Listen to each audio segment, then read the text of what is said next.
ये बर्फ़ हो रहा है और लोग बड़े दूर दूर से आए, मेहमान लोग फैमिली बहुत ज़्यादा खुश हो गए।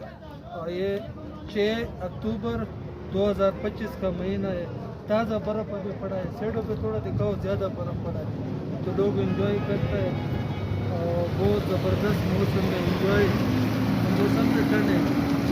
और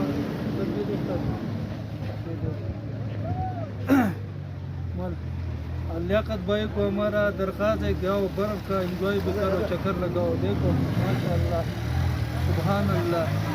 हमको तो तुम ऐसा भी नहीं बुलाते, हम बुलाते हैं आज बस बेर देखा पर्दे से गिर गए, गिर गए वो सामने झंडी है। लोग कहाँ है?